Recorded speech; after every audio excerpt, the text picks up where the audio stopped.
You guys, hey pretties, what's up?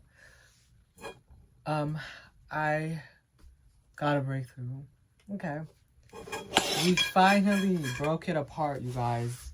I was literally using, shout out to ChatGPT, because I was sending so many images, and I finally got it broken up. So then we can redo it again, this time without mistakes, and slow it down. So I have about 2 more hours, actually 3 more hours to do this. I'm gonna go all in and fix this drawer, okay? Let's go.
Yay!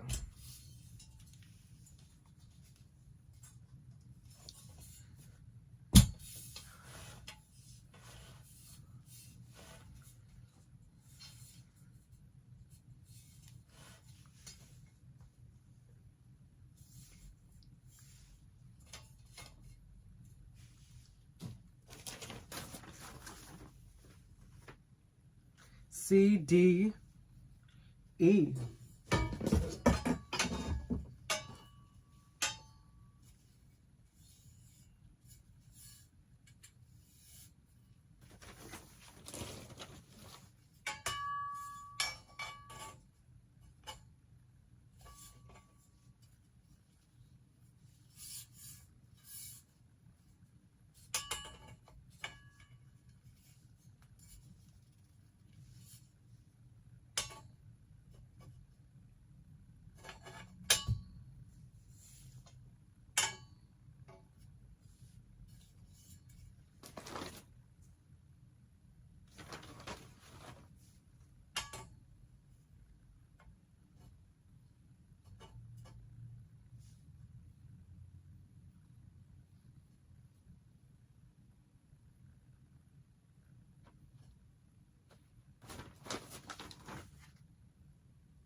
Oh my god.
You guys, I did it.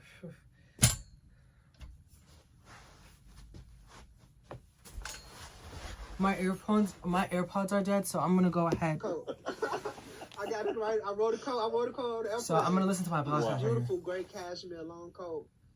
They like, we're gonna send you a coat.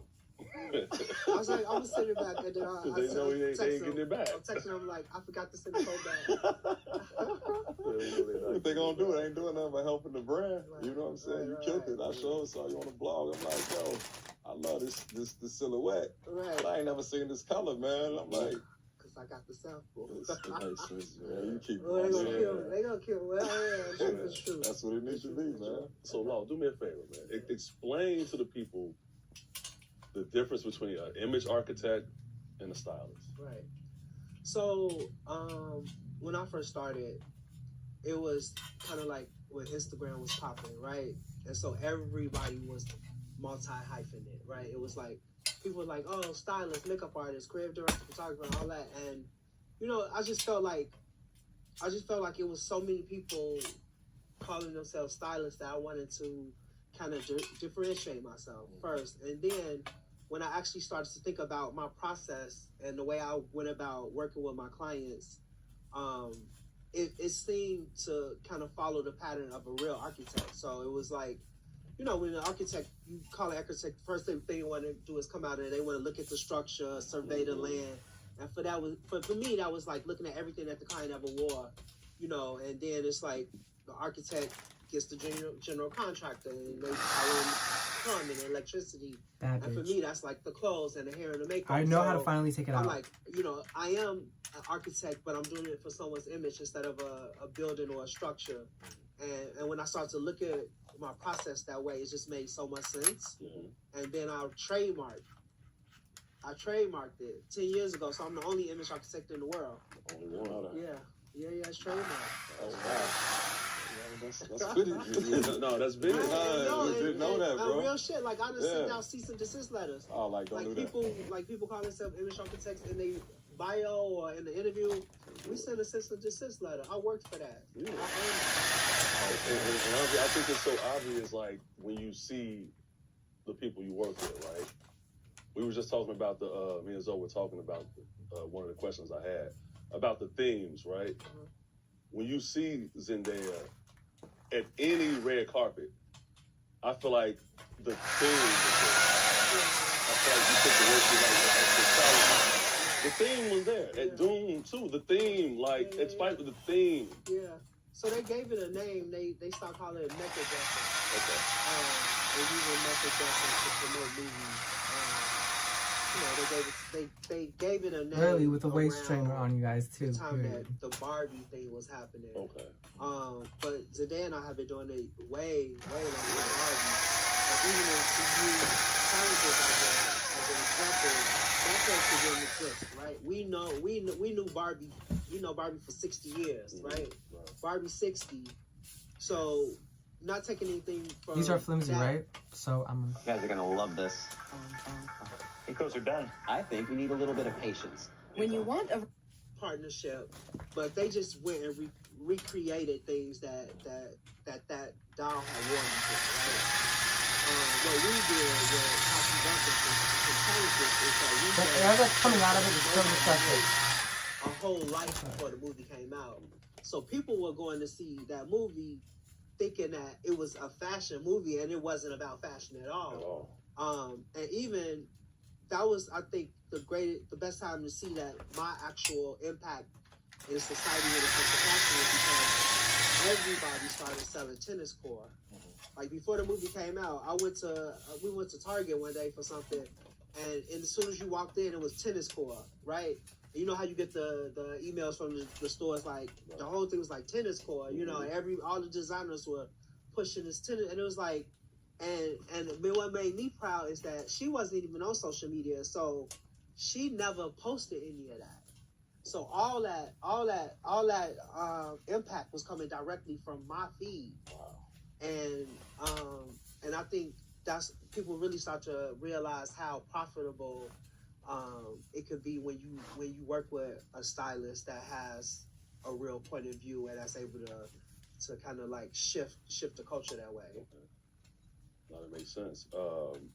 And I saw, not recently, after all the work you were doing with Zendaya, one of the biggest megastars in the world, Celine Dion, reached out to you. Yeah. How did that feel? that was a dream. So that was 2016, and that was a dream that I never had dreamt about. But I will say, like, my spirit was telling me like something big was about to happen. Like, I just kept feeling something was big was about to happen. And my manager at the time, Tamara, from Chicago, she called me. She's like, we got a call today, and Celine wants to talk to you. And I'm like, Celine? I'm like, Celine who? She's like, Celine Dion. I'm like, what? Impossible. Right. You know what I mean? I just had never. Yeah. I don't think I had thought that big, and so they called me, and it was right after her husband had passed away, and she was going to Paris, to Europe to tour, and I went to go meet her, and we talked about clothes and fashion, and they called me back the next day. They said she wants you to come and do her day-to-day outfits for 2 months in Paris. And at the time, you know, now it's called streetwear. Yeah. You know, when the girls started, it's called, they say streetwear looks, but it wasn't called that then. Right. And so I started to do that, and then I ended up doing some of the costumes for the tour, and then we had our whole run. But my job was to show people and change people's perception of Celine, because we all thought she was so much older than what she was. I mean, she's been around our whole life, but people forget that she started singing when she was like 12. Yeah, okay. So, you know, people thought she was in her 60s. And at that point, she was 48. And when I met her, I'm like, oh, you're nothing like what we think. We know, you know, we thought about Vegas and sequins and bugle beads and rhinestones. Right. But Celine was thinking about other things. And so I introduced her to this one. Off-White just came around, and Vetements, and I was putting her in streetwear, and people were like, what the fuck? That's you know what I mean? Like, people were going crazy. So what I was doing was I'm gonna tighten it once I have everything in order, okay? Yeah. Of what they thought she was and who she was. And all the time, she was already like that. You know what I mean? Like, so we would be in fittings for 6-7 hours, and she would try on 10 racks of clothes. Wow. And, like, never get tired. Like, she was like, I'm tired, you know, like I'm exhausted. She want to go, like, oh, what's this? What is this? What is that? What is that? Right. And so what we used to do is, and she used to buy all her clothes. She used to buy everything. So what we would do is, like, we'll have all these fittings. We'll put looks together, bags, shoes, sunglasses, and create our Bible. Sometimes it'd be like 100 looks, and there'll be a Bible. And so she'll just go through the Bible every day. Like, I want to wear look 36 or look 44. Wow. And we did that, and then she came back to the States, and so I used to do it for her to go, like, she was so incredible that she would wear a couture dress to get into her car, to drive to Caesars, to get out of her car, to do sound check, to take it off, to put on her costume for a show. Yeah. Like, her love for fashion and clothes, I had never seen nothing like that. That's real. It's crazy coming from you. Like, it blew your mind. I mean, she made me a better stylist. Like, she made me as good as I am today is because of. There is nobody in the room who's a better gift giver than me. But you know, there's no gatekeeping around here. I'm telling you right. It's because of Celine. Zendaya gave me so many opportunities and still giving me opportunities. But when it comes to the actual talent of being, not the talent, but the technical aspects of being a stylist, that came from Celine. Wow. So have you ever had a client that you work with that you just couldn't rock with? Yeah. So all the time. The thing is that when people see what you do for other people, they automatically expect the magic. Yeah. But what they don't understand is that the magic takes time sometimes, right? Sometimes it's instant. Yeah. But sometimes it could take 2 months, 3 months, or whatever. And sometimes people are impatient for the magic, and it just don't work. And then sometimes you just don't like each other. Right. Yeah. You know what I mean? It's like I had plenty of clients like I just don't like you. Yeah. You know, and sometimes in the beginning you do it because you need, you know, you're doing it for the money, or you're doing it because you think it's an opportunity. I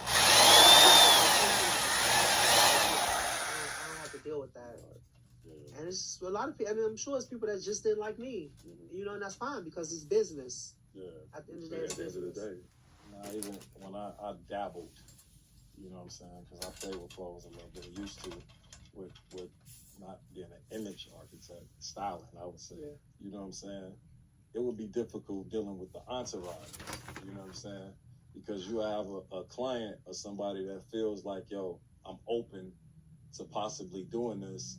You bring a rack of clothes and you got his guys with him. Oh my God, I fucked it up again. Whack, they laugh, and you know what I'm saying? It just right. make it really, really difficult. That was the main reason that, you know, I ain't gonna diss the dudes that I was rocking with, but that was the main reason that I was just like, yo, I'm done with that. That's you know the reason why. That's the reason why I retired. I couldn't deal with the gatekeepers anymore because people don't understand that. Like, you had a client, you and the client could be solid. Absolutely. What? You know, y'all can see the same way, but then you got to think about the manager, the agent, the husband, the wife.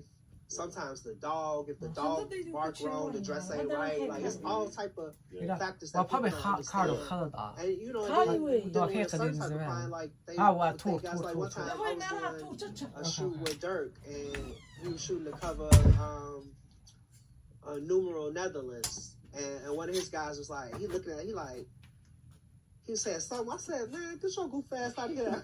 I'm like, this ain't real. This ain't real. Like, this a photo shoot. Yeah, right. And Dirk started cracking up. I'm like, you gotta understand how to turn that off. You know what I mean? Like, and if you trying to get into fashion, like, fashion is about taking risks. Yeah. And so, you know, Dirk was like, man, get the fuck out of, you know what I mean? But I'm from Chicago, so I know how to talk to, you know, I know how to talk to people like that. I'm like, man, get your goof ass out of here. Like, you don't know, you ain't seen these, you never seen these because they ain't came out yet. You know what I mean? So, but it was all in good fun, but that kills, sometimes that would kill your joy. 100%. For doing the it job. Definitely got me out the game quick, you know what I'm saying? After a few times, you with these guys, and I'm like, yo, I'm arguing with your guys more than you, and it's just like, man, listen, it's just whack. Right, you know, that's my, you know, look, that's one of my clients. You know how that go. Like, I explained to him one time, Dirk was in the joint, was in the shop, and one of his guys was like, nah, we don't like them. I'm like, man, this ain't for you. Right. I'm like, this is really not for you. So I got pissed off to the point where I ain't even showing you no more shit, because I can't even, at this point, I don't even know what, you know, I don't even know what we doing. Yeah, but that's how we all are, though. Like, with our homies. I mean, that's part of having homies. People, like, you know, I'm sure, like, when you first went up, like, some of your homies, like, man, what the, you know what I mean? Yeah. Right, but you know what I mean? Yeah. But you have to get to a place where you understand that confidence and not be surrounded. And, like, and Dirk, when I said it, Dirk told him, like, man, you hear him, he know what he's talking about, right? We on the cover of the magazine. We getting opportunities, right, through fashion, which other opportunities, you know what I mean? Like, I tell artists all the time, I'm like, you want to have something that can sustain you when you ain't got a project out. Yeah. And for the most part, fashion is one of the things that can do that. Yeah. You could get a great campaign. Yeah. You do 2 photo shoots a year, and you ain't got to work for a while. Right. You know what I mean? And that's what a lot of people do. Yeah. And that was part of my job also, is kind of helping to elevate and educate artists. And, you know, people that there's other ways. Yeah. You know. I'm glad you brought that up, because another question I have, and I think a lot of people got this question. It's a lot of people that want to, I did not know, first off, that you own an image architect. That shit cold shit that we heard. You know what I'm saying? And I just renewed it. Because, you know, it come up renewed every 2 years. I just renewed it. That's hard. But just on the styling side, with the people that want to style, talk about the business a little bit. You know what I'm saying? I know that it's different, you know, just with my experiences, and fuck my experiences. We talking about you. How is it?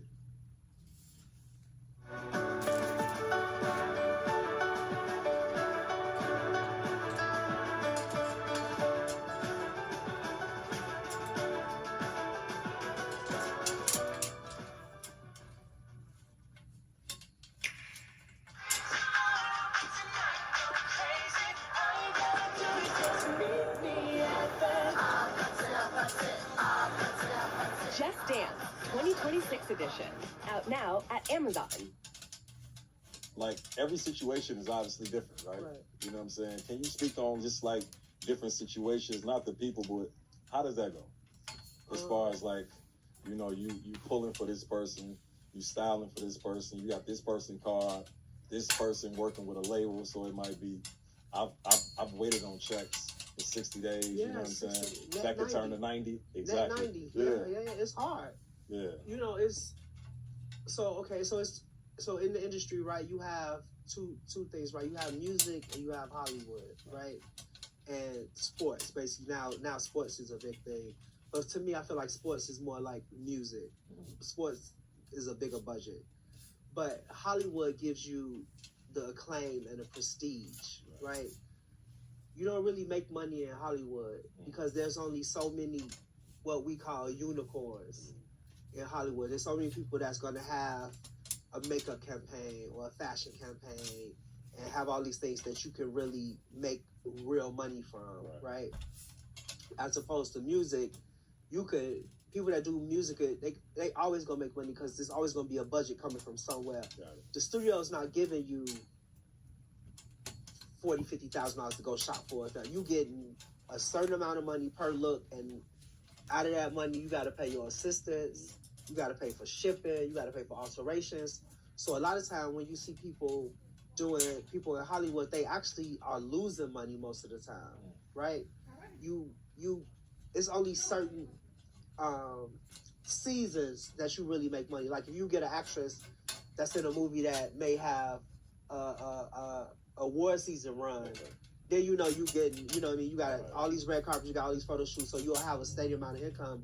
But if you get somebody that's on a Netflix show and they might go to a couple things and you get money from the studio, most of the time those people are struggling. So I was always fortunate that I did both, right? And I was always fortunate also that I had somebody, Zendaya, who has always advocated for me to do everything that she's doing, right? Outside of movies and her costuming for movies, with the exception of Malcolm and Marie, I've done every single thing she's ever did, you know, except for the movies and except for Euphoria. But so that's in the industry, that's what you call a unicorn, somebody who gives you the acclaim, right? But also gives you fashion and also is a makes money, right? So those only come so often. But I also, I was doing Zendaya, but I was also doing Ariana Grande, and I was doing Celine, and I was doing, Jessie J, and I was doing like all the people on the music side. But then on this side, I was doing, Zendaya and Kerry Washington, and and Hathaway for a point in time, and like all this time. So it's a balance. It's a balance, but I could never become who I became if I didn't do both, right? But financially, I definitely couldn't become who I became if I didn't do both. Gotcha. Yeah. You brought up the retirement, man. We all was on the ground, like, going crazy when you posted that, man. I read all the love. Like, I sit back and I'm just like, I was one of the dudes like, nah, man, you the GOAT. You know what I'm saying? Like, I know you know it because you're a Chicago nigga, but to the world, man, like, you are the mood board. You know what I'm saying? You are the person that we looking up and it's like, yo, law approval is all that matters. You know what I'm saying? I think if people really knew you, like we know you, you said it earlier, it's your personality, man. You so real, and it's any type of dude, any type of female in the room, you can just read it, shut it down.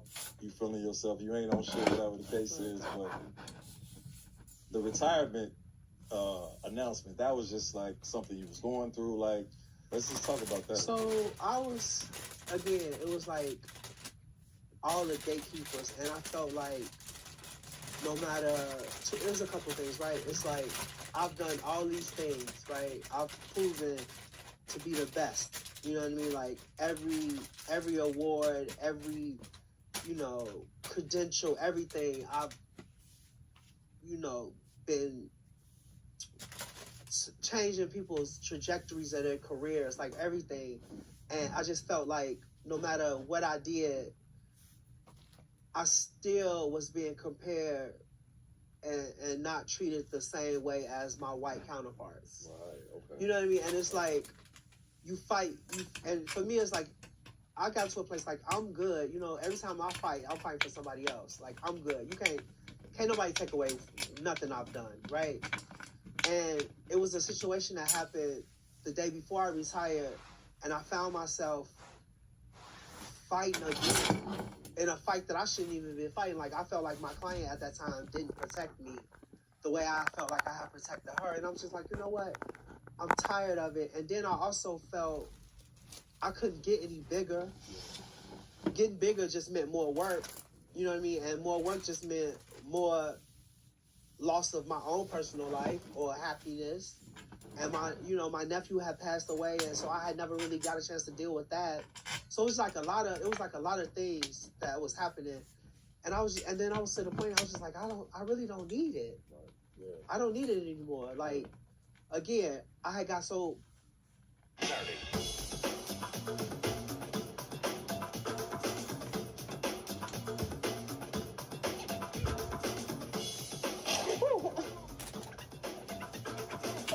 Can I get to Ethan now?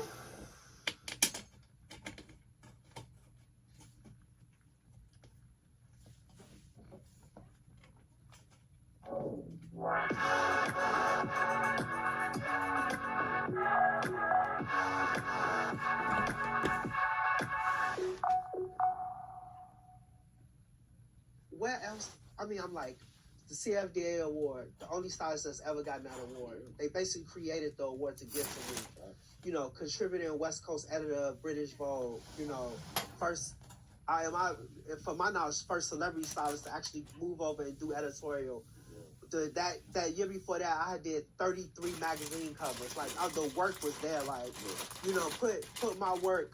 Like, all the clients I'm not working with, put my work side by side to the work. You know what I mean? Like, it was nothing. Nobody else's career was comparable. Nobody's else's resume. It was like, where else can I go? And I was just like, I ain't need it anymore. I just didn't need it. So I'm like, okay, let me take some time. Let me figure it out. And then I figured out that I had all this shit and I wasn't happy.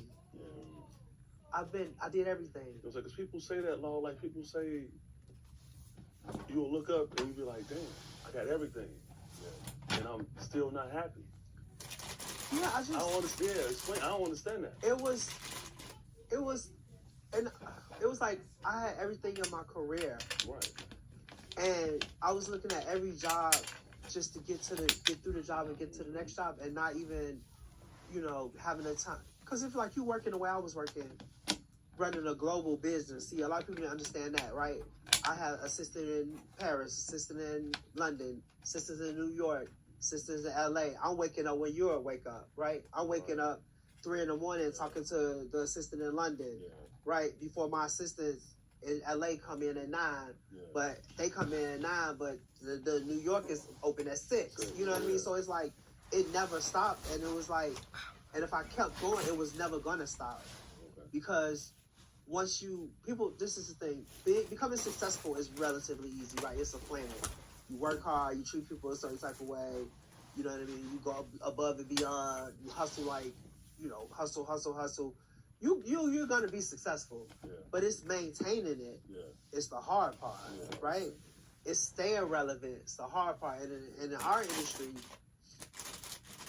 the more you work, the more clients you have, the more successful people see you as, because a lot of it is optics, right? But I could never get off of it. If I just didn't jump, there was no easy way of getting off that train, right?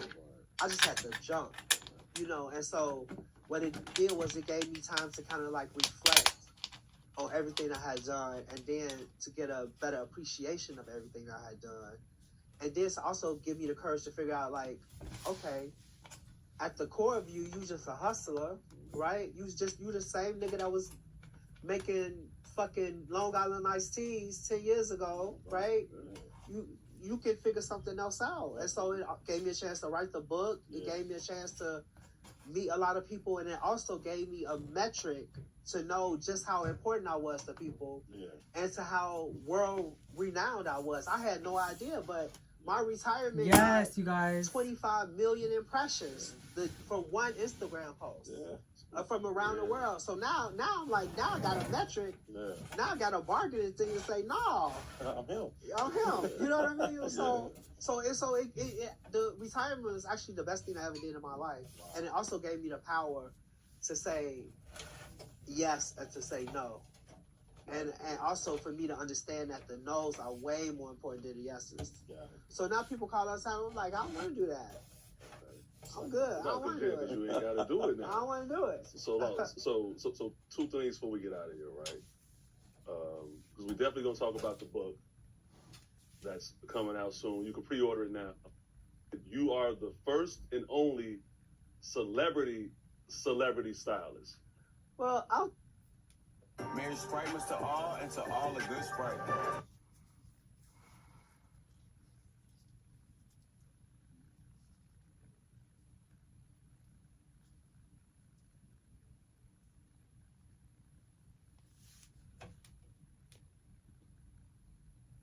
A Boost Mobile expert really delivered and set up my new phone while I'm on the job. Everything is set up and running for you. You made this whole switching thing easy. Just don't touch anything. Oh, hello. Introducing Store to Door. Switch and get a new device with expert setup and delivery. Wherever you're at, visit Boost Mobile.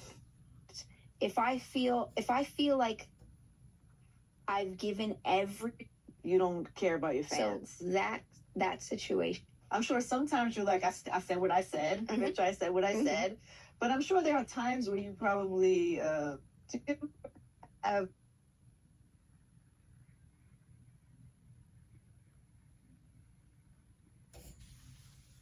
You're a little kid. And so it's really, it's helped a lot because there's times where I don't feel like I'm in a defense mode or anything like that. And I just see it. I just see that there's like a little plastic cat in my bag or on a dresser or something in my house. I had a bunch of them. And I'll like look at it and be like, that does happen to me, doesn't it? It's like someone standing there, almost like an angel standing there and telling you, like, by the way, you could be an asshole. And that's like important. I think that's like a really useful way to deal with stuff like that. Huh. Do you ever have, after one of those moments, I don't know what comes up after that. So you have one of those moments. I'm sure sometimes you're like, I said what I said, bitch, I said what I said. But I'm sure there are times where you probably, a little remorse about maybe how a message was delivered. I think about you had a thing with your fans recently where you said, you know what I'm talking about. No. There was a thing that happened with the fan, and there was people that unfollowed. Right. Because it was received as you don't care about your fans. So that situation is exactly this that we're talking about. This was a moment of tell me, share of that. Tell me. So I don't like telling people my business. I guess do one thing that you fear every day. So I guess honestly, no, fuck that. Well, okay. So this was an instance of that. This was me feeling like if I feel like people can come up to me and either hold my arm or hug me or give me a kiss on the cheek or offer me a gift, if I feel like I've given everybody a pass to do that, that in my mind looks like people tearing at my skin and ripping off my hair and tearing at my clothes. It looks like hell to me. And that means I have no boundaries. And I had to set a boundary. However, I wasn't in my right mind at that moment to express that. I had waited so many days because I have such an issue with setting boundaries for myself. I usually am very like, yes, like come, like hug, touch, be, take whatever you want. Take whatever you want. I have a family. Like, you know what I mean? That's me. And so I've had a really hard time setting boundaries. When I saw the virality in the way that whole thing happened, I thought that meant, okay, everybody, it's your turn. And so I thought that if I stepped out of my house, something would happen to me. All irrational fear, all based on my own personal experience. And that was a trigger for me. And We designed this as a full 2110 core facility, all IP-based. Lumen provides us with high-capacity fiber network and helps us establish redundancy and diversity. Low-latency streaming will really drive the future. Instead of being like, hey, by the way, don't do this, I said, don't fucking touch me. If any of you ever come up to me and touch me, you're done.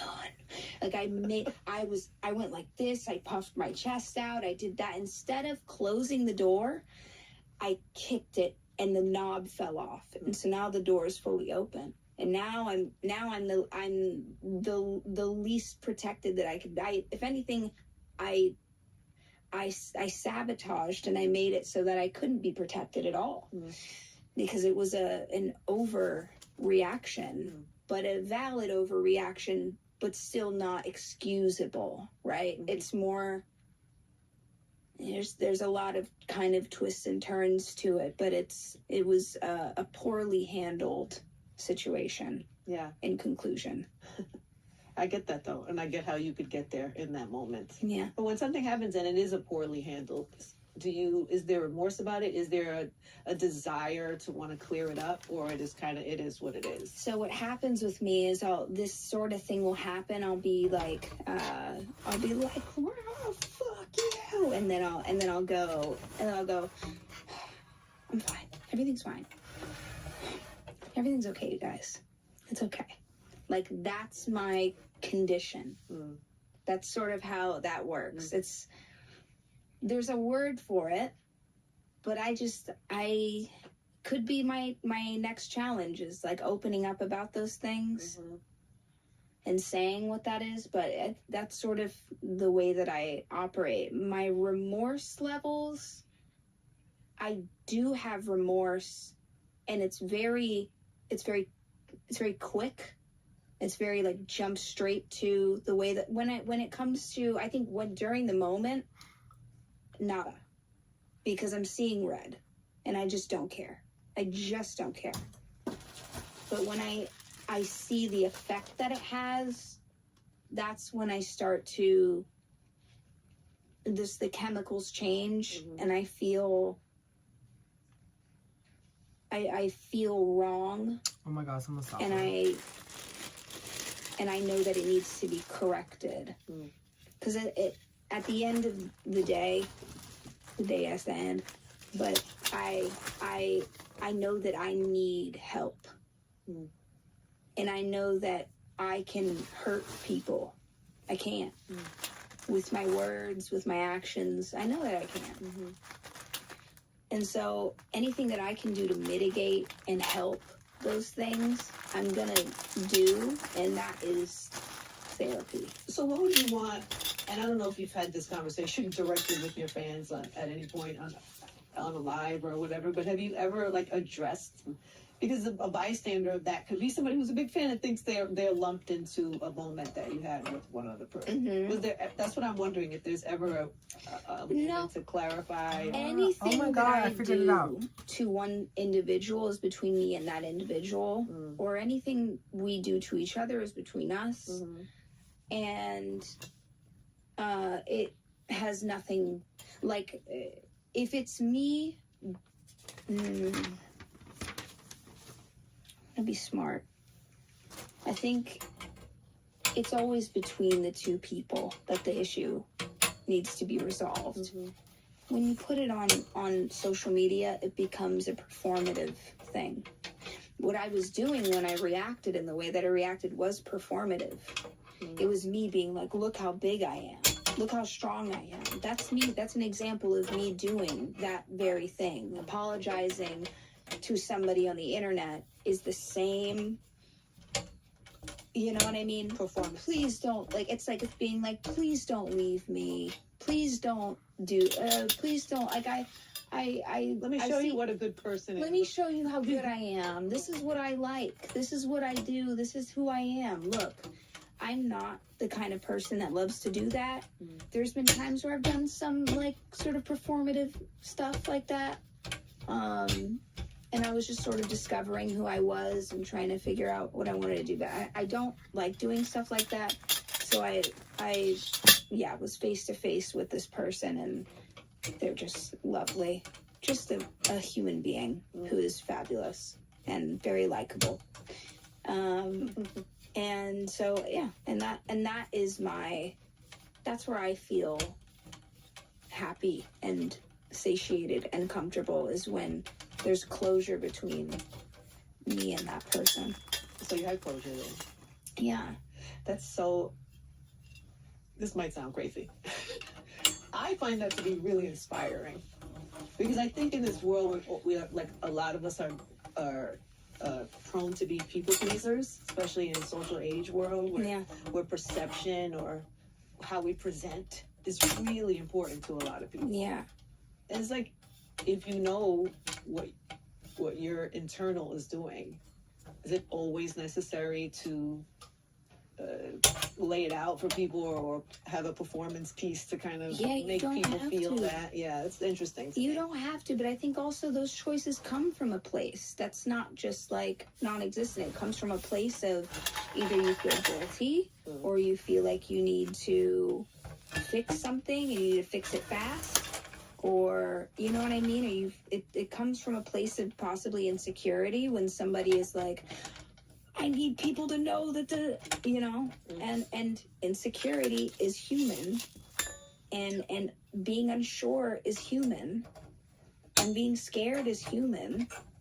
It's just how you navigate and how much you're keeping up with it and being consistent. So sometimes it's hard to be, you can't work out every single day of your entire life for the rest of your life. But if you get enough of it, then you'll be great and you'll feel beautiful. Did you ever feel, I was thinking of something else that I had heard somebody say about you, or on the line, something online. It's like it's a misconception that, any misconception, I just wonder, do you ever want to clean those up? Like somebody sees some different imagery, and then somebody who works in the store thinks you worship the devil. Is it inside of you to ever clear something like that up, or you just kind of let that be fester in the world as it wants to? I think about it a lot. Really? I think about it almost every day. What part of it? Every single part. Every time. Every pinpoint of when that's happened to me down my career. Yeah. It's happened a lot. And I think it's not for me to prove to people who cannot or don't wish to listen.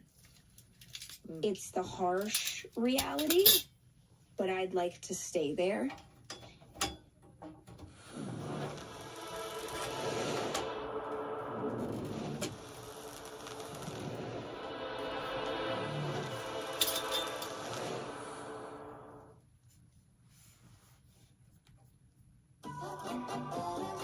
The Frame Pro with wireless One Connect box.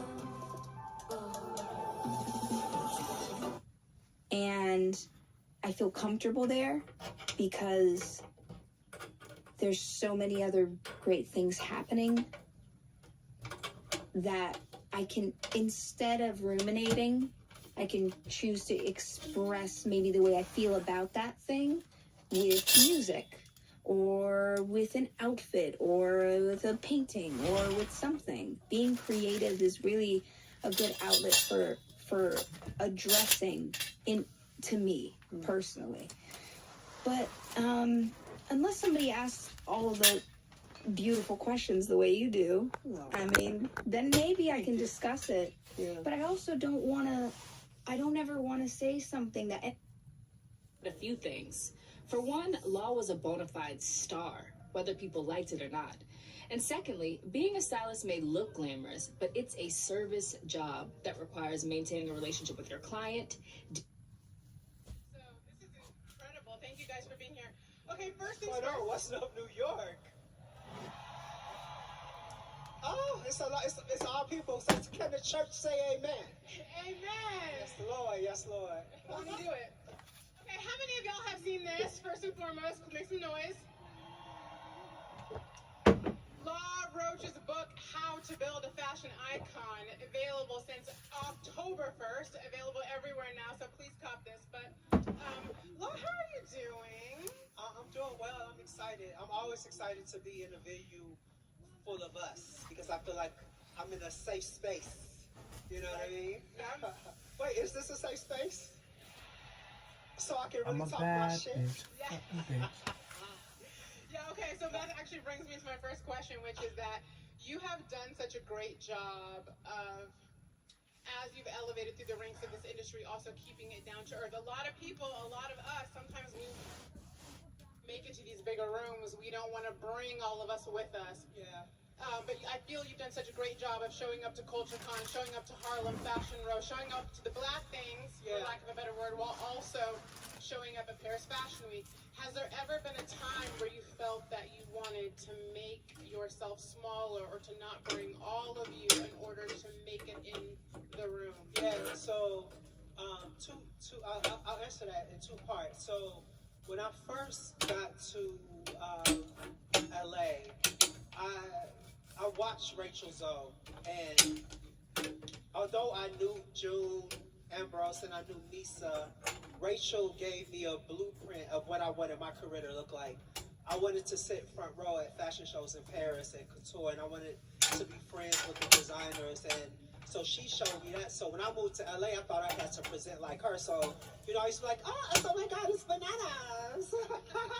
All that shit. And I was like, and it lasted for like a blueprint of what I wanted my career to look I'm like. screaming. I wanted to sit front row at fashion shows in Paris and couture, and I wanted to be friends with the designers, and so she showed me that. So when I moved to LA, I thought I had to present like her. So, you know, I used to be like, oh my God, it's bananas. All that shit. And I was like, and it lasted for like literally 2 days. And I'm like, you are a boy from the streets of what I wanted my career to look like. I wanted to sit front row at fashion shows in Paris and couture, and I wanted to be friends with the designers, and so she showed me that. So when I moved to LA, I thought I had to present like her. So, you know, I used to be like, oh my God, it's bananas. All that shit. And I was like, and it lasted for like literally 2 days. And I'm like, you are a boy from the streets of Chicago, south side of Chicago, and that is just not who you are. And so when I learned to be authentically myself is when I figured out that people enjoyed me more. And the second part of that question is when I started to work, and I tell this story all the time, I was working with to us icons, Brandy and Monica and Lala and Tamar Braxton, and I was making all this money, and I went to this agency to get signed, and they looked at the book, and they was, you know, and they kind of turned their nose up, and so what they made me feel like that the women who are important to our culture wasn't important to them. And so I called my manager at the time and I said, I can't work with Black girls anymore. If I'm gonna have the trajectory and the career that I need to have, I just can't do it anymore. So I literally was working with these women. I was making about $10,000 a day, and I started making $750 a day to work with a white girl who was on a huge press tour for a huge movie.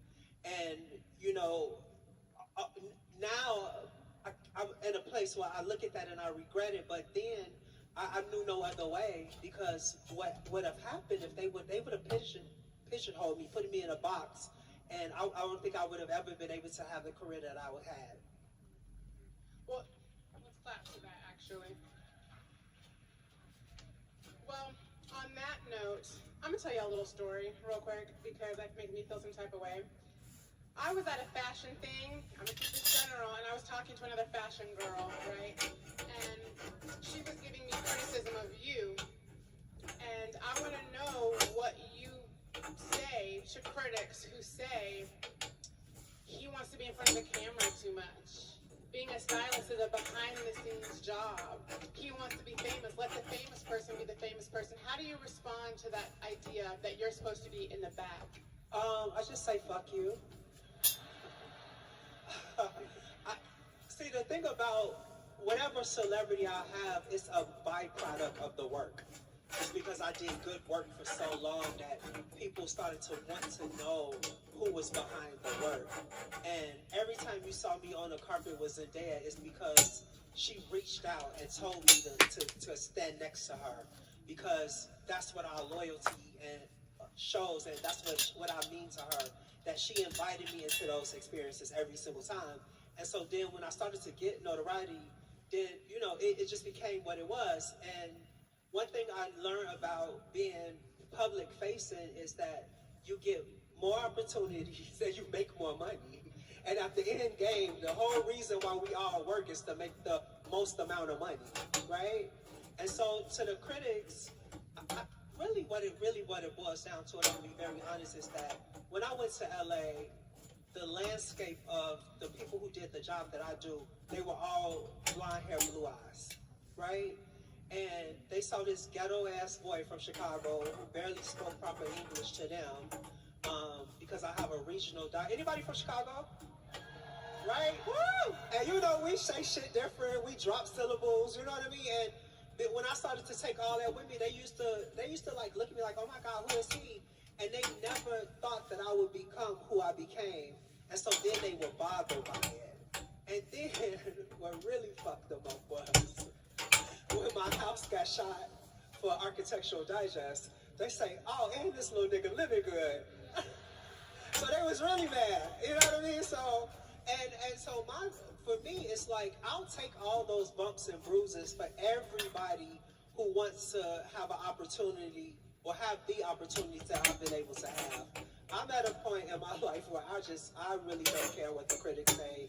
You know, people write nasty things about me all the time, but as long as I know that I've opened doors and I've left them open for people who look like me, it's the only thing that makes, you know, gives me joy and makes me happy. I mean, even the interview that we did together opened up so many doors for me. So, like, you paying that. How many of y'all saw the interview that I did with La Roach? Raise your hand. That opened so many doors for me. Yeah, I heard those subscriptions went up too. Yeah, which I love. Yeah, y'all ran it up. And honestly, you didn't have to do that. I mean, this was so last minute. Law had been in town the night before, and his agent reached out and was like, he's gonna do this. He has this time to this time. And that was a huge door opener for me. I mean, even to this day, there's opportunities that have come since this spring, since we did that are truly just because you pulled up and sat down with me for 2 hours. We didn't know each other from a can of paint. So I also have to thank you for that dearly. We haven't seen each other since, but so I mean, BOF, so many things have opened because of that interview. Well, I'm like that makes me feel so happy, because once I started to do this job, I said that my legacy had to be more than just putting pretty girls in pretty dresses. Like, I had to leave something else. And you know, when we have a mutual friend, and he called me, he said her subscriptions are going crazy. I said yes, because the biggest way that you can change somebody's life is to change their life financially, right? And so it's when people say like, oh, you have an event, I'm gonna come out, I'm gonna support you. Like, people say that to me like, oh, I'm gonna come support you, but if you're not buying a ticket, you're not supporting me. If you're not buying the book, you're not supporting me. You just showing up and being a face in the crowd is not support.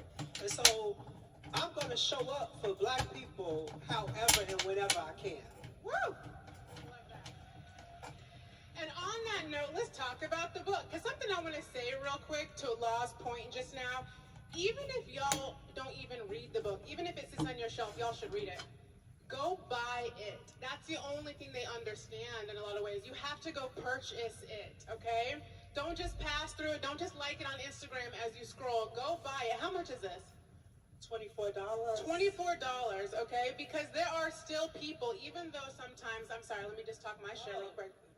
Even though sometimes it seems like, oh, Law's doing good. Like, Law's up there. Like, he's at the Met Gala. He's front row at the shows. He's doing all the things.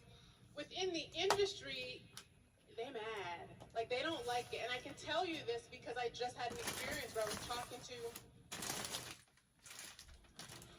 and she felt some type of way. So even though from our end it can look like Law made it, on the inside there's people who are still trying to make sure it doesn't happen, or they're still mad, or they like it when Rachel Zoe is the famous stylist. They feel some type of way about the Black boy from Chicago being famous. So I just want to say real quick, I'm plugging this for you is like, buy it. When they see the numbers go up, when y'all run it up, that's what keeps him in that room. Yeah. Because for a lot of people, all they care about is the money. Yeah. So even though they don't understand our impacts, they were like, why is this book selling out? God damn, you know? Yeah. And just to kind of piggyback on that, you know, if you buy the book, that allows me to write a second book, and that allows any of you who want to be authors to get a book deal. Because what it is was, once we get in a room and it's just like when they say that models couldn't sell the cover of magazines, or black movies could never sell tickets at the theater. Like, we have to keep proving these people wrong over and over and over again.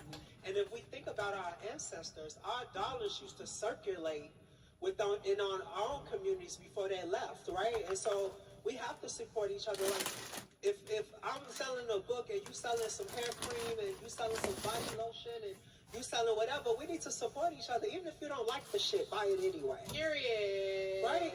Because that's what the others understand is finances. And that's why they always have so much control over us, because they control the finances.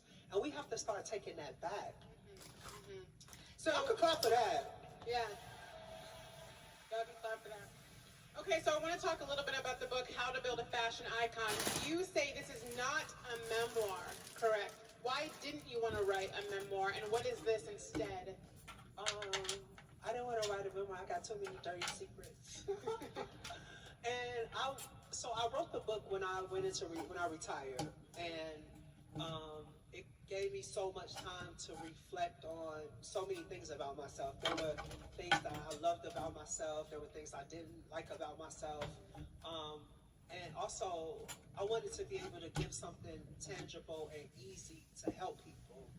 Because I've worked with so many people, Zendaya and Celine Dion and Kerry Washington and Meg Thee Stallion and, you know, everybody, Anne Hathaway and Anya Taylor-Joy and the City Girls and Lil Durk. You know, I could go on and on and on. And all those people have said one way or the other that what I was able to do was help them with confidence.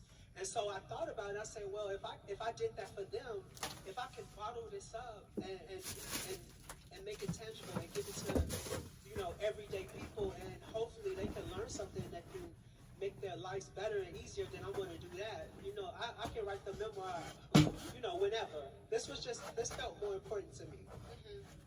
So it's a kind of like a notes on confidence. Notes on confidence. That's what it says. You guys, I'm building part of it. So after every chapter, there's little exercises and calls to action for you to actually do things that improves your confidence.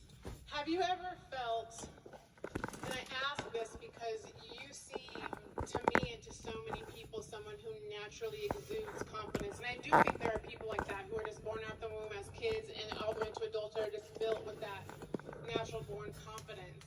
I feel similarly, but there was a time in my life where I lost my confidence, and for the first time in my life, I know this might sound hard for people to understand, or maybe you do. For the first time in my life, I felt empathy for people who don't have confidence, because I had never felt that feeling until my wings were clipped, and I was like, damn, I never knew what it was like to not have that like armor I had my whole life. Have you ever felt that you didn't have that armor, you didn't have that confidence, and you were down in the dumps, and when you were that low, how did you get back up? So it happened when I retired. So the retirement happened because... Okay, I made a mistake, guys. Now I get it. See, this one is a little bit covered, so I'm supposed to switch it to the other side because it's hitting it. And I didn't want to do more work, right? And then when I actually retired, I was like, shit, who am I outside of being Law Roach, the stylist, Law Roach, the image architect? And damn, bitch, I was what the very fuck? confused and lonely and sad and depressed that I thought that everything was going to be over for me. So that at that point, I lost my confidence. And helping me write the book helped me, you know, get my confidence back. Because it's like, when you go to Paris, right, and you walk up to a show, and I hope anybody who has dreams of that gets to experience it, because it is amazing. But when you get to the point where you walk up to the show and people see you and they part the seat from you like, oh Mr. Laura, come, please come. And they walk you to the stage and you start to feel special. And you get used to all these things, right? That's really not that important, but they do feel good. And now all of a sudden, I'm like, well, if I retire, you know, my phone's never going to ring again. Nobody's ever going to think I'm important. I have no purpose in life. So I started to grieve that part of me. And I was depressed. I was depressed for like 2 months, and I wouldn't leave my house. And it's just a lot of things. And then I started to write the book, and I was just like, okay, I started to remember what made me who I am. Where did I get the confidence from? I was absolutely born queer. Like, I've always been a really feminine boy, and my last name is Roach. So imagine being 6 years old, going to kindergarten, standing up in front of the class, and they're like, what's your name? And I'm like, Lawrence Roach. And they're like, Gay Roach. Ah! You know what I mean? Like, you have to build thick skin. Like, it made me tough.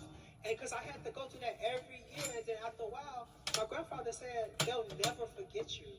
They'll never forget your name. They'll never forget the sound of your voice. And so that's where the confidence came from as an early child. Just, you know, we've all been bullied and laughed at. And it's something that can really have tore me down and ripped me to pieces, made me stronger. And that's what I was able to give to my clients, because, thank you. And because it was never about how I made them look. It was always about how I made them feel. Well, since you've been back in the game, so the retirement was like 2 years ago, right? It was a year or some months, yeah. It seems to me, and I say this only as someone who's observing you from the other side of the screen, it seems like you're having so much more fun with it, though. Like, it seems like you truly don't give a fuck. Is that accurate to say, since before and after? It is accurate. I want to thank y'all for not laughing when I said Gay Roach, but that shit is funny as hell. But, so the purpose of, I want to thank y'all for not laughing when I said Gay Roach, but that shit is funny as hell. But, so the purpose of the book is to get to the ultimate level of confidence. And for me, the ultimate level of confidence is saying, fuck you, I don't give a fuck about what you say about me. Fuck you, I don't give a fuck about what you think about what I'm wearing. I'm gonna wear what I want to wear because I want to wear it. And, you know, that's the ultimate level. And when you reach that, if you think about it, our elders, right? You think about your 80-year-old grandmother, she don't give a fuck, right? And that is a whole different type of confidence. And so the book is a guide to help you get as close to that as possible.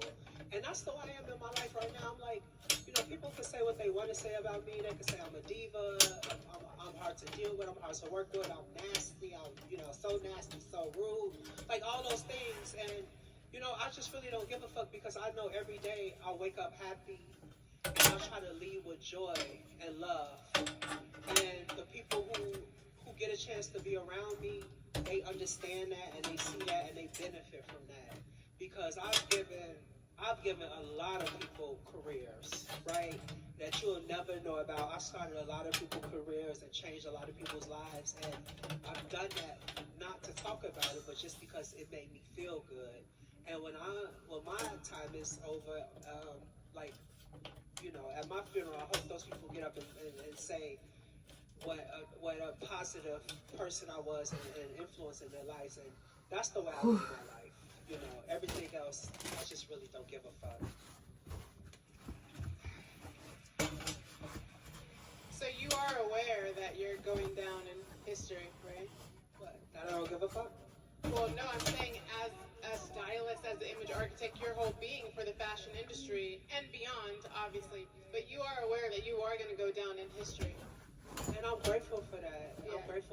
I'm actually grateful for that, because when I started, again, I was looking at a white woman as the blueprint, because I didn't exist. Nobody liked me exist. And now I can see the landscape of the business changing. You have people like Jason Bolden, who is incredible. You have Michael Wayman, that are incredible. You have Colin Carter, who is one of my fashion children, that's doing things and took Cardi from Love and Hip Hop to the cover of Vogue. Like, you have things that, like, you now people have a reference point, you know, and they also have a reference point to make more money, because one thing about me, people can call me and be like, okay, you just did such and such. How much money did you make?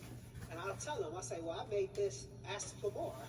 Because that's the way we should be. It don't hurt us. It don't hurt. It's not going to hurt you to be honest with the next person. Because they have all the money. And we still fight for funds. You know what I mean? So if I know that they have X amount of money, I'm going to tell the next person so that they can get more. And if it comes back to me, I'm going to get more. And then if it goes to the next person, they're going to get more. Because at the end of the day, we can't change our lives if we can't change our lives financially. Are you looking to, or maybe a better way to ask this is, I've heard people say that being a stylist is not a scalable business. Meaning, like, how many people can you dress? How do you scale that? It doesn't seem like you're looking to scale your business as far as how many clients you have, correct? No, because people don't understand, and I really have to say this. I had a global 24/7 business. I had 4 assistants in LA, 2 in New York, 1 in Paris, and 1 in London. So I woke up every morning at 3 a.m. when Europe woke up. And I ran a multi-million-dollar business for the last 5-6 years. A multi-million-dollar business? A multi-million-dollar business, yes. And I paid millions of dollars in taxes. But yeah, so I had a huge business. But the thing about what I said earlier is that my business just couldn't get any bigger unless I just did more work. And so that's why I wanted to step away and try new things. Like, I just opened, I'm very proud of this, my agent and I bought a platform called School of Style. So if there's anybody out there that wants to be stylists, we started an online digital platform called School of Style, which teaches collegiate level lessons on how to be a stylist and how to, it's basically built off my infrastructure, kind of, right? So the first course is Introduction to Image Architecture. So it's built on the way I did my business. And the great thing about it is because there's a lot of online educational platforms, right? And you can take them all, but they can't promise you a job.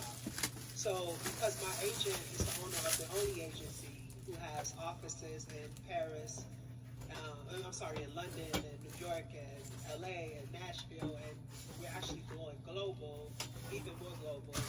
You can shrink in the gap between your dream and your reality.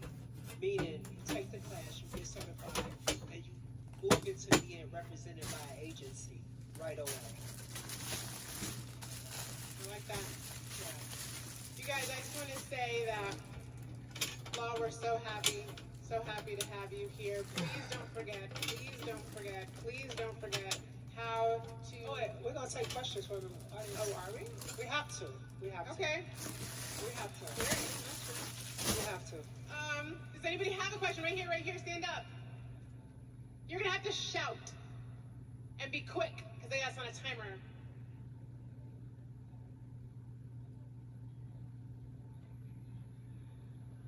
She said, what do you want to say for people who want to just do whatever the fuck they want to do? Do you have advice? Do whatever the fuck you want to do. Okay, we need a more pointed question. Quick. Right here, you in the denim. Quick, loud. One more time. Wait, we got mics. We got a mic. Because this is the important part to me. It is. I have to be able to talk to the people. Not on.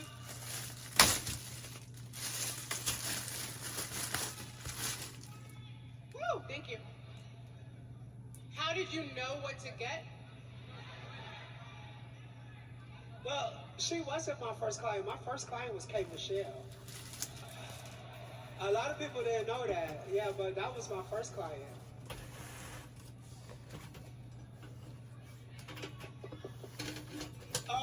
So I lied a lot, actually. I was a bartender in Chicago, and I was going to New York a lot, and I was meeting people, and they would say, well, what are you? I'm like, I'm a stylist. And they would say, are you local? And at that point, I didn't know what that meant. But local means that you actually live in the city that you're in. Yeah. So I went to T-Mobile. I got a 646 area code. And I started to lie and tell people that I was a stylist and I lived in New York. And so Sherry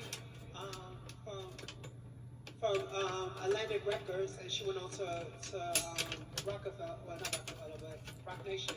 She gave me my first job, and it was with K. Michelle. Okay, we have one more over here. Hello. Hi. So in your book, you talk about like your admiration for drag queens and for your time with Legendary. I had a question about like how you found. Ooh, excuse me. You gotta be quick. Okay. Boundary setting, how you really found your plan as far as like balancing your career progress and like being able to push back on the industry's expectations of you. Oh shit, I ain't really say it again.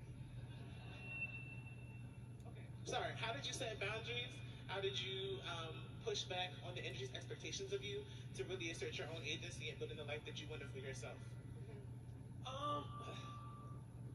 You just have to stand strong in your shit, right? It's like so many people are going to try to minimize you, right, and keep you small, right? And I just knew that when I came into the industry, that I just didn't want to be small. I wanted to be better than everybody else, right? And that's what I worked towards, you know. Like just to write some of the credentials down, right? So every year the Hollywood Reporter does the 25 most powerful stylists. I was the first black stylist to be on the cover of that magazine. And then in 2021 and 22, I was the first stylist to be named the #1 most powerful stylist in Hollywood. And then the first stylist to get that recognition 2 years in a row, right? So I came in knowing that I wanted to be better than everybody else.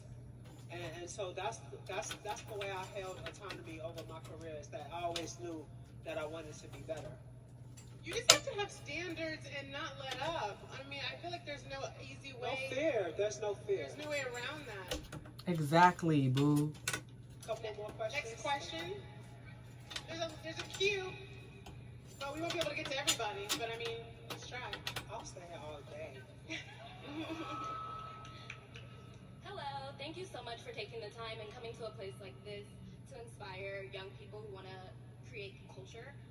At a certain point in your career, you stopped styling black girls, and this kind of helped you get into other rooms and like get in these rooms and become a fashion legend. What do you say to up and coming stylists? Like, do you think they might have to make those same decisions, or what do you say to up and coming people? Well, I think now hopefully people can use me as a reference point, because once I had got further enough in my career, I remember my agent called and he said, "Oh, somebody called from Atlantic and they wanted you to style the City Girls." And I'm like, and at the time I was doing Ariana Grande. I had done Ariana and Celine and all these other people. I said, "What?" I was like, "And what did you tell them?" I told them no. I said, "Who the fuck are you to tell somebody that's important to my culture no?" And so I went and I did the City Girls, and I did them that first magazine cover. They were on the cover of Billboard magazines, and I did Flued Out, and I did, I did like 2 or 3 other videos for them.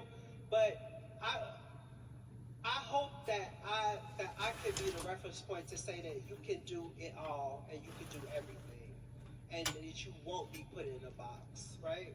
But you also have to still fight and advocate for yourself. If you get to the point where you have an agent, you have to tell your agent that I'm capable of doing everything. Just like black hairstylists, and correct me if I'm wrong, black hairstylists just can't do black hair.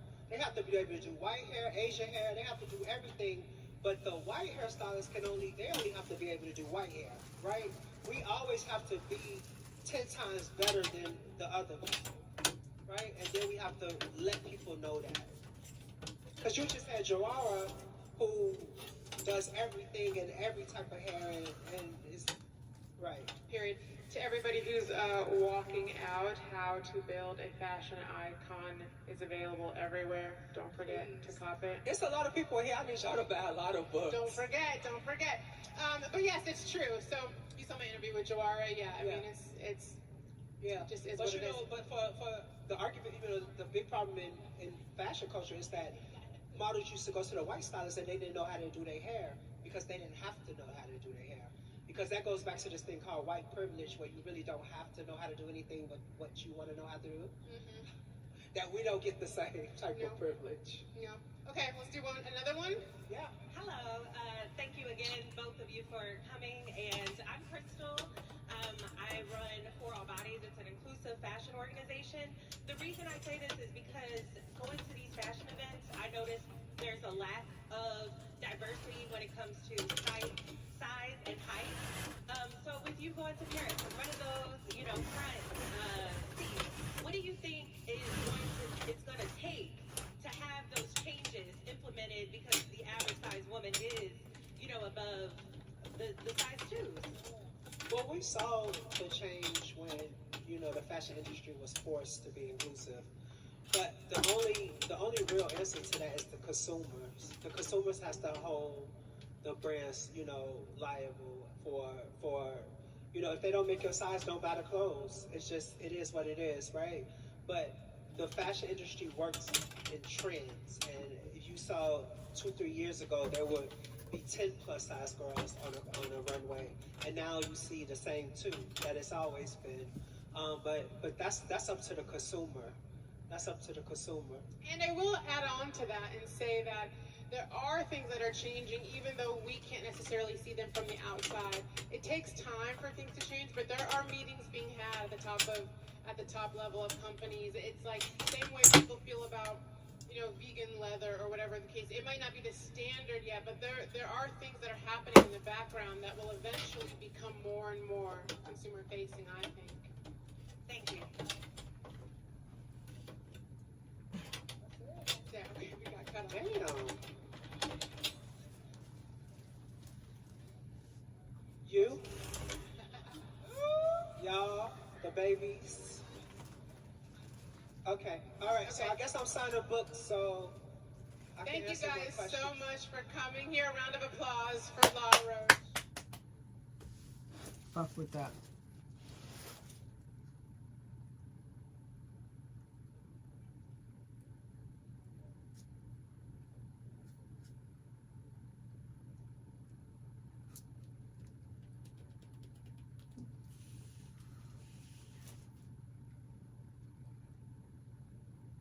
Once upon a time, there was a queen born on the south side of Chicago.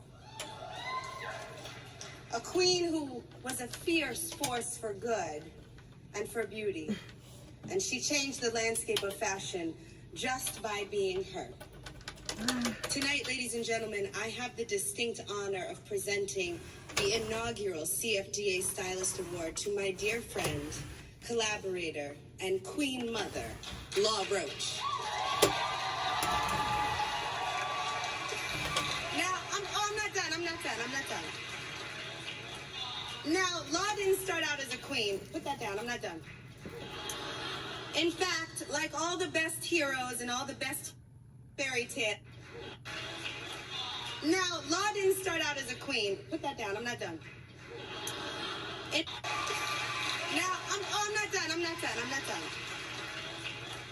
Now, Law didn't start out as a queen. Put that down, I'm not done. In fact, like all the best heroes and all the best fairy tales, he started from humble beginnings. He was born and raised in Chicago, the oldest of 5 siblings, so he had no fancy titles at his birth, but he knew that his blood ran royal, and his grandmother treated him, raised him like a prince. Together, they would go to thrift stores and shop, and he would begin to develop the magic that would eventually lead to this coronation tonight. After graduating from high school, Law got a degree in psychology from Chicago State University, in case you're wondering where he developed his talent for controlling our minds. And then he opened a used clothing store in his hometown called Deliciously Vintage. In 2010, his destiny came calling when a friend asked if Law could help a young teenage Disney star find an outfit for a premiere for a Justin Bieber movie. In the early days of the Law and Zendaya global takeover, it was a struggle to find designers who were interested in dressing a kid from the Disney Channel. So, as an example, of Law's genius, he would purposefully pull pieces that other celebrities had already worn to ensure that Zendaya would appear in the now extinct Who Wore It Best tabloid column. We do not need to pull receipts to know that Z prevailed. Law was architecting an icon, helping to make her dreams come true. And in 2019, he would literally become Z's fairy godmother on the Met Gala red carpet, unforgettably waving his magic wand as her Tommy Hilfiger gown illuminated and all the jaws were dropped. Okay, so the relationship between an actress and a stylist can be a very tricky one. In my day job, I work with costume designers whose job it is to help me transform into an entirely different human being. But on the red carpet, my job is to be me, right? But not really me. Like, I have to be the more elevated, glamorous, beautiful me, the best possible version of me. But for somebody who first came into acting to disappear into characters, being myself publicly was at times really intimidating. Early on in my career, I developed an alternate persona in my mind, not quite Sasha Fierce, with a much less inspired name. She was just Red Carpet Carrie. But she was like this performative version of me, braver and fancier, more deserving, I guess I thought, of a spotlight that I wasn't quite comfortable being in. Eventually, I met Law, and Law saw in me something different, something raw, more true. And he challenged me and guided me to stop dropping the persona and become more of myself on the carpet and in my life. And for reasons of my own, I was ready for that. And let me tell you, girl, if you're gonna work with a queen, you better be ready. Because it doesn't matter whether it's for editorial or for press or for carpets or for life, Law's process is exceptional. He doesn't put together an outfit. He's determined to create a masterpiece, one detail at a time. He builds artful fashion moments, memories, tableaus, narratives, the clothes, the glam, the look. It is all a story, and he is our showrunner. Law, I have learned so much from you. You don't follow the rules. You don't play anybody else's game.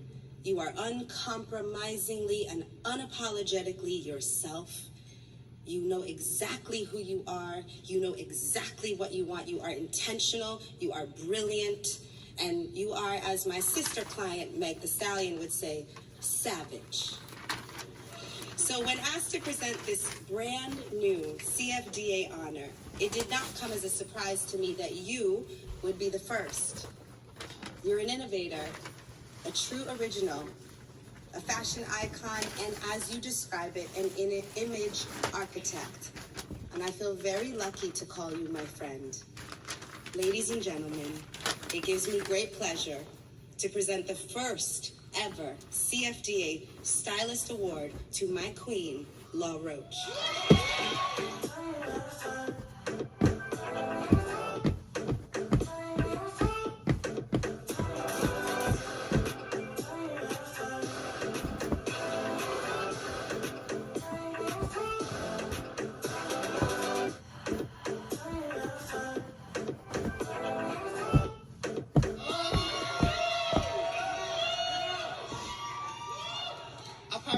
I probably had a little too much to drink.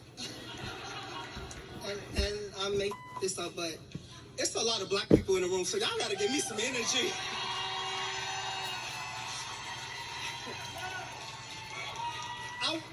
I just want to thank all the women, there's a lot in this room, that have given me the opportunity and trusted me to dress them. I love you back, baby. Amy Cheryl. I wasn't promised this life. I didn't even grow up wanting this life.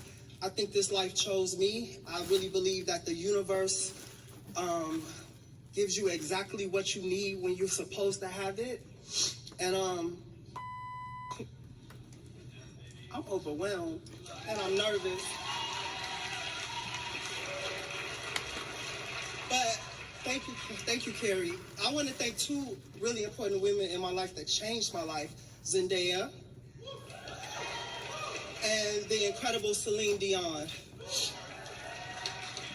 And I also want to thank and acknowledge my people that just let me crawl on their backs, like Patty Wilson, Edward Enifo, and people who just that their hardest, and people who just saw me in airports, just like, you're so talented, and you know, all that just kind of fueled me to become who I am. And I'll tell you a story really quick. In 2016, Zendaya was invited with Michael Kors to come to the CFDA Awards at Hammerstein Ballroom, and I sat in the kitchen, and I sat and I watched from the kitchen as the waiters served your food and served your drinks, and I just said to myself, one day I'm going to be on that stage, and I am an example that anything and everything is possible.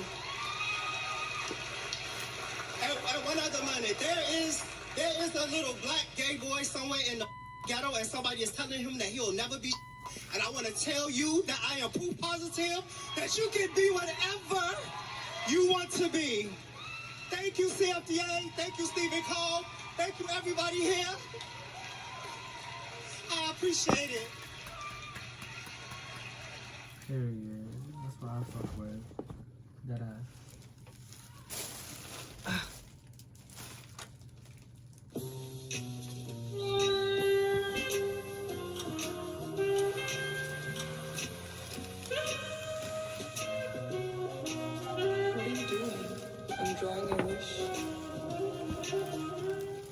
The way you know you created an iconic look is that people wear it on Halloween. It becomes a Halloween costume. Hey, what's up? It's me, image architect Laura Rocha, and we're going to go behind the scenes with who, what, where.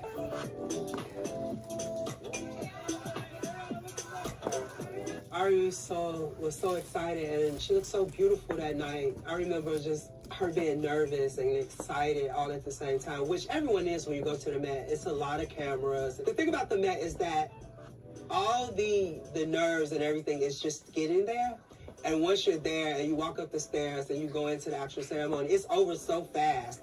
But just the anxiety of getting ready and making sure and being on time is the stressful part. I love when I get the opportunity to be a part of someone's first, because I think that's a memory that no one will forget. And then Ariana is so iconic. Like, we'll revisit that look for years and years and years. There'll be a retrospective of her career, her life, and that dress was amazing. That dress and other dresses and maybe some ponytails, you know. I always tell her, like, I feel like her ponytail should be in the Smithsonian. The theme for that year was camp. What's more campier than a Disney film? But it was a real story. Yes, in that y'all see that? Sometimes Zendaya calls me her fairy godbrother or godmother, depending on how I'm acting that day. The story was that she was leaving Disney, and this was before Euphoria premiered, and so it was kind of her not shedding her Disney image, but just moving into more of her, because, you know, Rue is totally different from KC, like way, way different from KC. And so that was to pay homage to her career as this Disney princess. We knew when Euphoria premiered that people will get to see a whole nother side of Zendaya, the actress. And a lot of people didn't see this, but she actually lost her glass slipper at the top of the stairs. So that was like the final hurrah and paying homage to Disney, which gave her the start of her career. So I'm really proud to say this was actually one of the first viral fashion moments.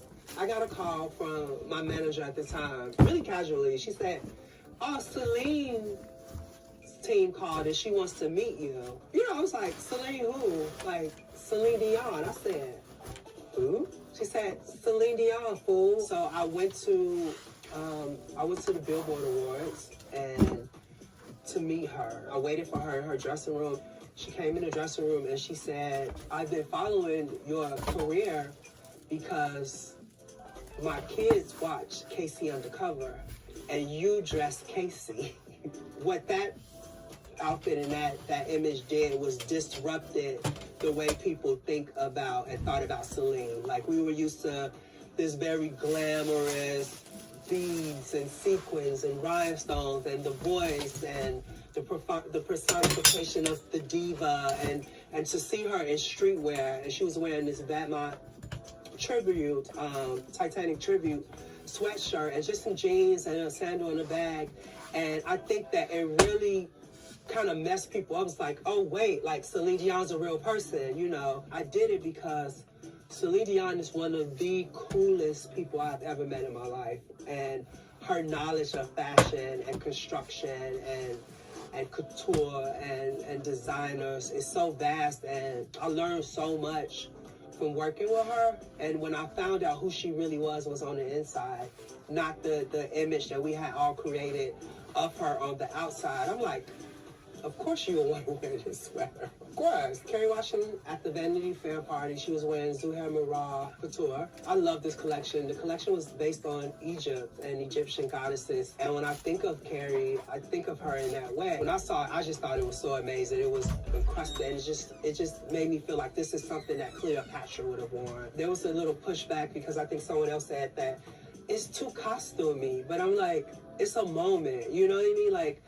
and don't let other people's fears or, you know, or something that makes someone else uncomfortable, don't let them project that onto you. She ended up wearing it, and she called me the next day. She was like, you were right. She's like, as soon as I walked through the door, everyone was saying how great I look. Everyone said that the dress, that it was so interesting and so beautiful, and she looked so regal.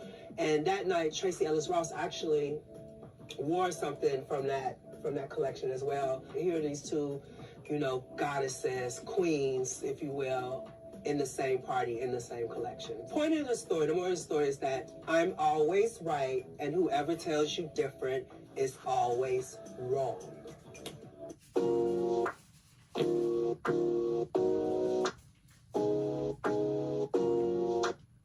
UC Uncensored is a series of conversation cards to help spark honest dialogue about living with ulcerative colitis, or UC, a form of IBD.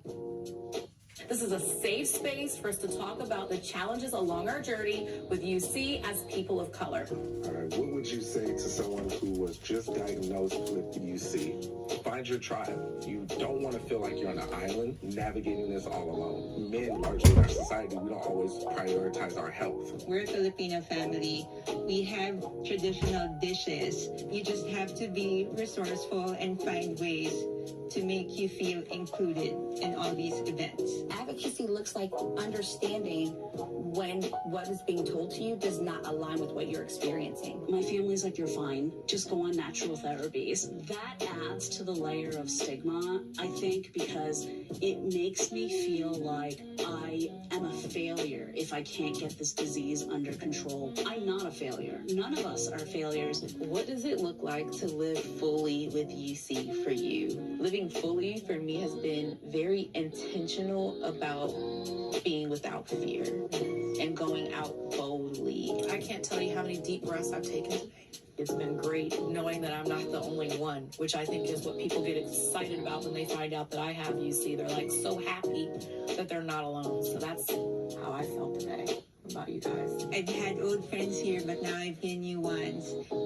UC Uncensored, that's for sure. Yeah, now you see us. Okay. Download the cards today to start the conversation and continue to live fully.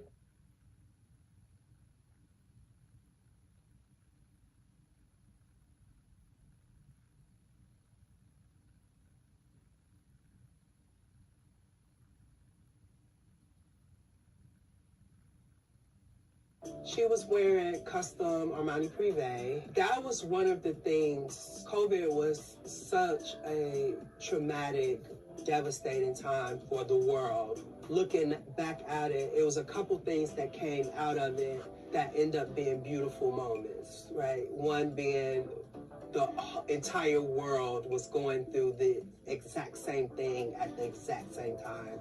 And we all got a chance to just sit still.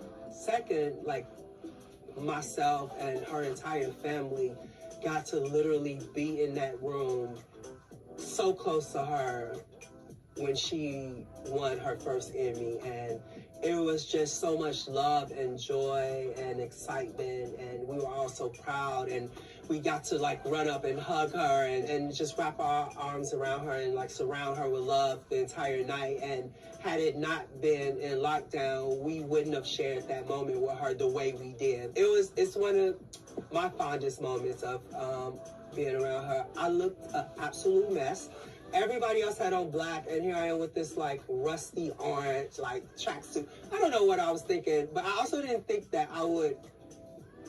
You know, you take it for granted. She's sitting in front of a little computer screen, and you know, I didn't know that it was capturing as much as it did, but still, you know, wrong outfit, but right time, and I'll always remember that moment.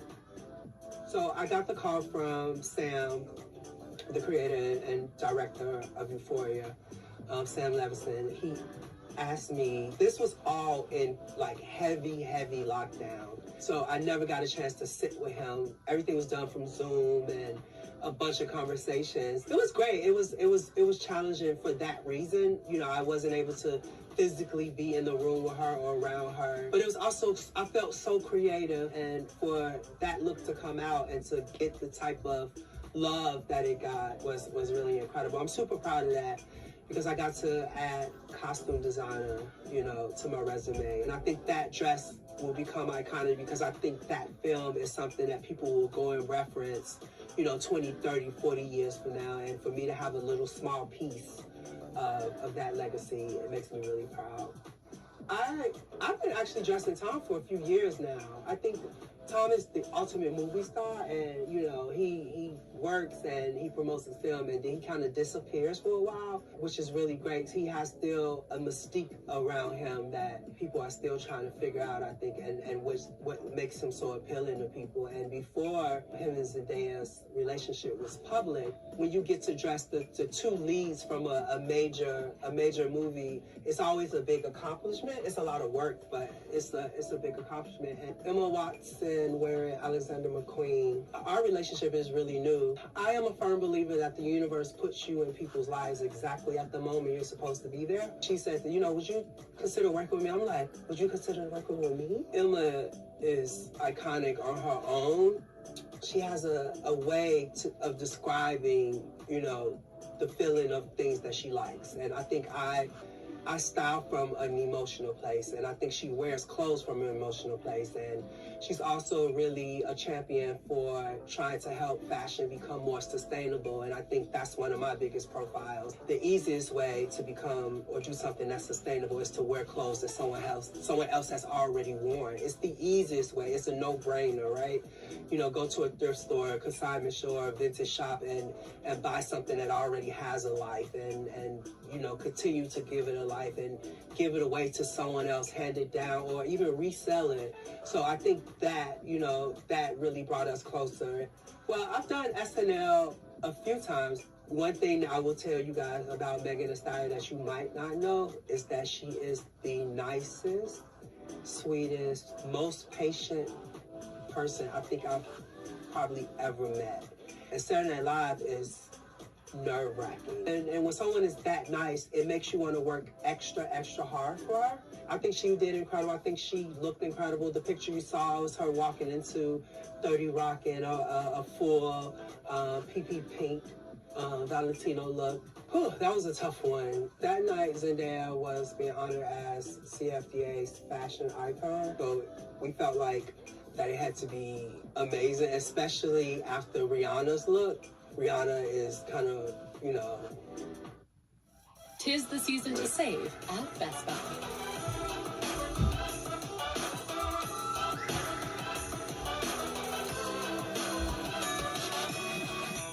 These deals won't last forever.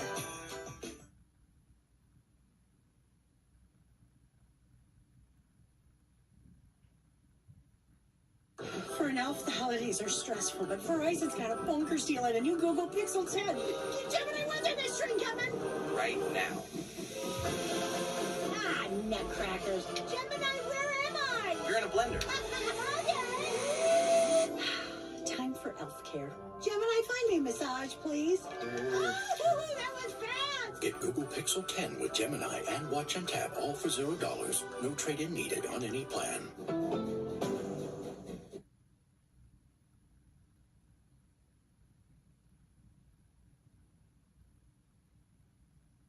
And we know that we could never top Ree, but we wanted to be a close second. And I also wanted to be young, and we chose red because red is always, to me, is the color of power. Today has that body and those abs, and why not? It was the night to really go for it. That look has become iconic, and I say it because the way you've created an iconic look is that people wear it on Halloween. It becomes a Halloween costume. So if you have never done anything or worn anything that has become a Halloween costume, you are not iconic.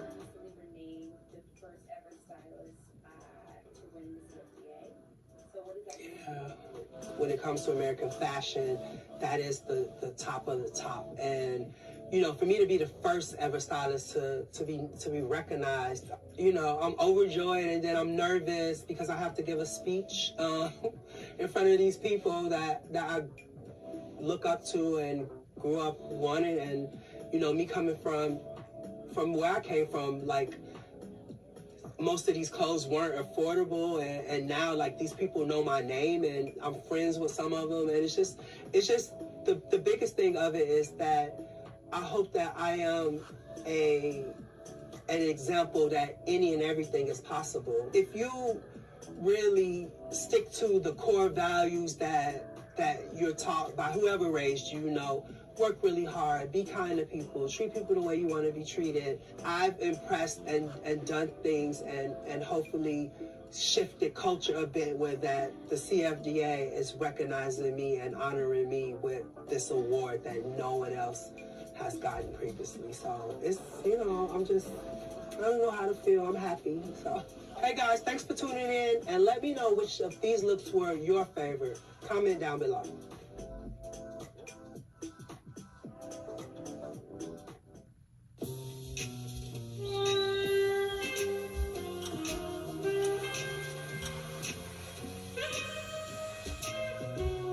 What are you doing? I'm drawing your wish.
You guys, there's so much to do.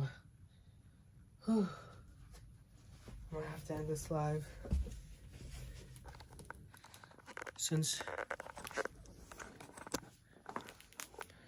we've been here for a while, I'm gonna end the live, come back when it's done, and show you guys.